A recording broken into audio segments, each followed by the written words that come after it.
Great to see you. Thanks for joining us. Now, talk to me about how many people we've managed to get out. Well, the figure I'm going to give you is the figure that we know to be accurate from late last night. That's 536.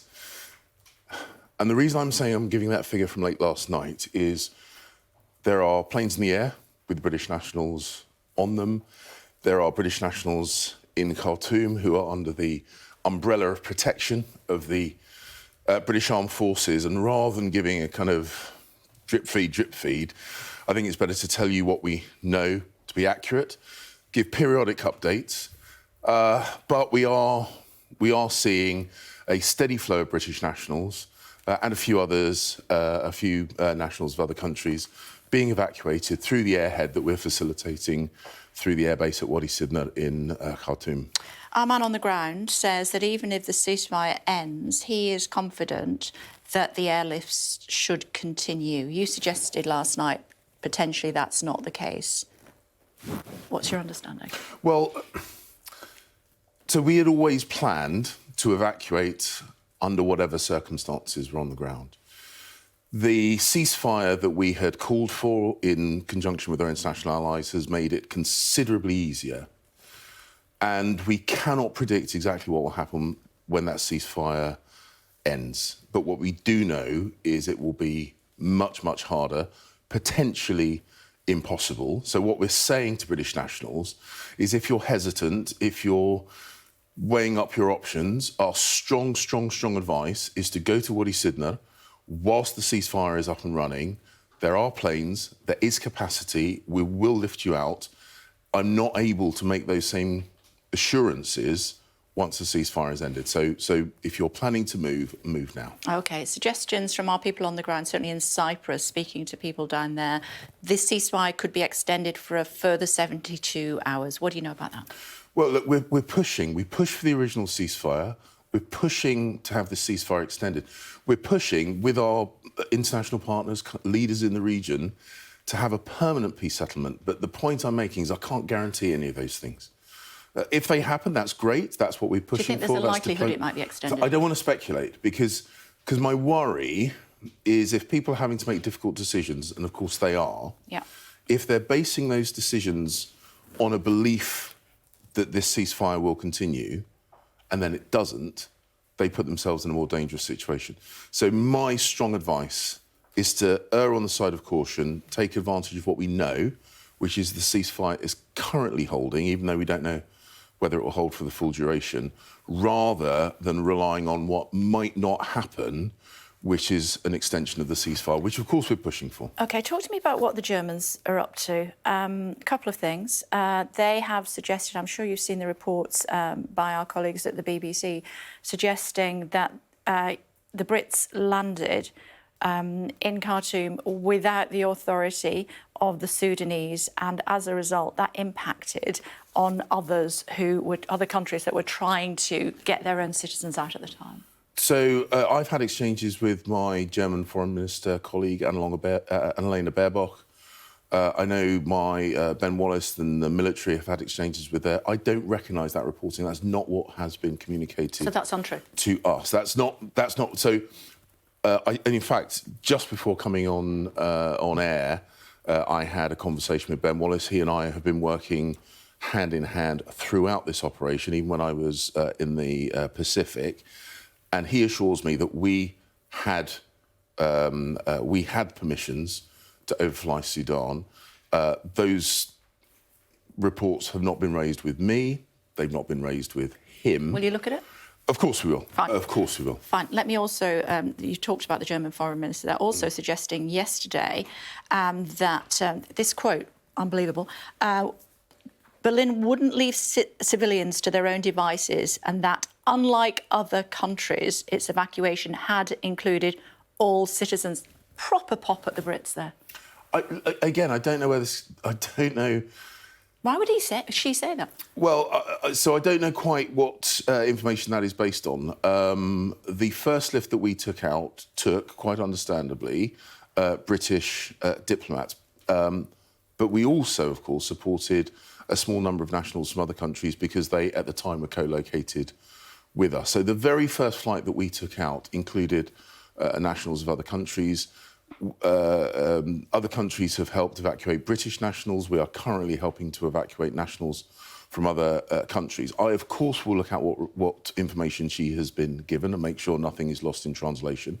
But right from the start, this has been an international cooperative effort. Of course, our first priority... Well, that must be frustrating then, if you're saying stuff like that. So what I understand, what I'm, and this is not the first time I've had to deal with a major repatriation, is information given in good faith is often cluttered, sometimes slightly inaccurate.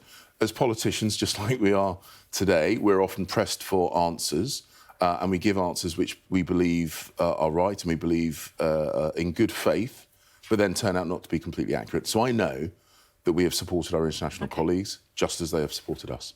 Might we have to leave some people who want to come out behind? Well, it's really, as I say, it's really, really difficult to predict what might happen over the next couple of days. What I know as of today, is we have airframes on the ground, we have capacity, we are calling people forward, we are using every communication channel available to us. Now is the time to move, because when this ceasefire ends, my ability to give the kind of limited assurance that I can give now might go, and we might not be able to evacuate. So please, please, please. So if you get to the airfield today, you can come out? We have capacity, we have airframes, we have a number of flights going today, and so what I'm saying is get to the airport now whilst we can still facilitate your evacuation. And if you get to the airport today, you might not get out today, but you will get out. Well, as I say, at the moment we have capacity, we have airframes, and we have flights planned throughout the day. So move now. I wondered if you could talk to me as well in a little bit more detail about what's going to happen once potentially people who are coming from Sudan try to get on a small boat and come to the UK. Well, look, there is war and conflict all over the world. There are literally millions upon millions of people who are, pardon me, who are in countries plagued by war, and we recognise that we cannot host everybody who is in a country plagued by war. Last night, we made sure. Thank you. Last night we made sure that we had the powers that we needed to deal with the unprecedented levels of illegal migration facilitated by people traffickers. Particularly talking about Sudan. But the point is, Sudan, sadly, is not the only place in the world that is suffering let's talk about conflict. Sudan. If they come... No, actually, because it's really important. Sudan is not the only country suffering from conflict. And so picking out Sudan because it happens to be in the news, I think, diminishes the suffering of other people around the world, firstly.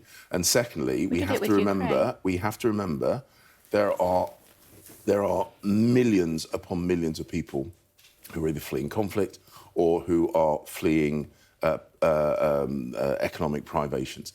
You mentioned Ukraine. That's really important. We created safe and legal routes for Ukraine. The Home Secretary has said that we will, and indeed the Prime Minister and the rest of the government have said, that we will create safe and legal routes. I'm not, at this point, going to speculate exactly the numbers and nature of those routes. But the point is, we need to make it clear, we have always had safe and legal routes. Thousands, tens of thousands of people... But it's not illegal to come over on a boat. Tens of thousands of people have come here through safe and legal routes. Is it illegal to come on a boat? But where people have illegal migration facilitated by people traffickers... You're calling it illegal, though, Foreign Secretary. Why are you saying it's illegal? It's not illegal. Because we have legal routes, and we have routes which are clearly illegal. So you say coming over on a boat is illegal, on a small boat? Yes. So why don't we arrest them? Because the point is why don't we arrest them? Well, when we take people into basically the protection of the UK state, we have to process them. And what we're doing is we're creating a system... illegally, as soon as they get on British soil, arrest them. Well, look, semantically, the point is... the point is that we are making sure that we are now able to process those people, process them more quickly, more effectively, so that we can support the people who have a completely legitimate reason, fleeing, pardon me, fleeing persecution, for example, the people who ultimately will have a right to be here from the people who should not. I'm very pleased that we've been working very, very closely with the Albanian government, for example. Yes, we know you've got to deal with them. Absolutely. And they have been very, very proactive. But what we have now got is a very clear route whereby Albanians who have no right to be here sent back. But look, we can't just kind of brush past the we talked about positives we did it yesterday extensively with one of your previous one of your colleagues, if I could put it like that. In fact, it was none other than the Home Secretary herself, who was sat just where you are, and she says that a lot of people coming over on small boats are at odds with British values and cannibalise the UK's compassion. Do you agree? Well, one of the things that we absolutely have seen is that the British people are hugely compassionate. The numbers of people who have welcomed Ukrainians into their homes, the numbers of people who... But are they at odds with British values? OK, let me answer. The people from many, many parts of the world who have come into the UK over many, many decades, have integrated fully and successfully in British society. We've always been a generous nation, but we can also see that there are people who are proactively abusing our hospitality. And a national character is very much like a personal character. People are generous of spirit, but if we see people abusing that generosity, it erodes trust. It erodes trust in the immigration system. It erodes trust. And what we want to do is we want to reinforce the British people's natural hospitality and generosity. We want to support that and protect that.